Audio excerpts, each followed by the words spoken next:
Hello everyone, welcome to Bhavya antique ancients. ముందుగా మీకు మరియు మీ కుటుంబ సభ్యులందరికీ పరాభవ నామ సంవత్సర ఉగాది శుభాకాంక్షలు. మనలో ఎంతమందికి ఉగాది విశిష్టత గురించి తెలుసు?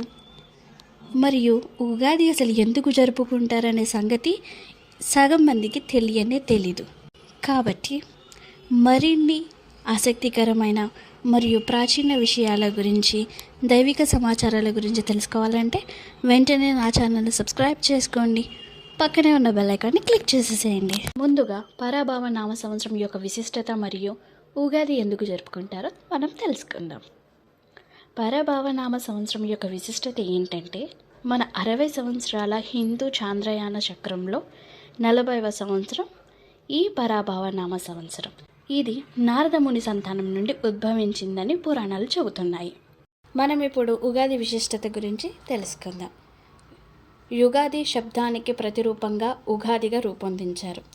ఉగా అంటే నక్షత్ర గమనం, ఆది అంటే సృష్టి అని అర్థం. చైత్రమాస శుక్లపక్షం పాడ్యమి రోజున మన విధాత అయిన బ్రహ్మ జగత్తుని సృష్టించిన రోజుగా పరిగణిస్తారు. సోమకుడు అనే రాక్షసుడు మన వేదాలను దొంగిలించాడు. అప్పుడు విష్ణువు మత్స్యావతారం ధరించి ఆ రాక్షసుని హతమార్చి ఆ వేదాలను తిరిగి బ్రహ్మకు అప్పగించాడు.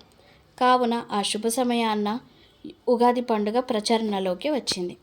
చైత్రశుద్ధ పాడ్యమి రోజున బ్రహ్మ కాలగణాన్ని అంటే గ్రహ, ఋతు, నక్షత్ర, మాస, వర్ష అన్నిటిని సృష్టించాడు. అలాగే వసంత ఋతువు కూడా ఈ రోజు నుండే ప్రారంభం అవుతుంది. ఇందు మూలంగా మనం ఉగాదిని కొత్త సంవత్సరాదిగా జరుపుకుంటాం. అలాగే ఈ ఉగాది పండుగను తెలుగువారే కాకుండా మరాఠీలు గుడిపాడ్వాగా, తమిళీలు పుత్తాండుగా, మలయాళీలు విషుగా ఈ నూతన సంవత్సరాన్ని జరుపుకుంటూ ఉంటారు. ధన్యవాదాలు. పరాభవ నామ సంవత్సర ఉగాది శుభాకాంక్షలు.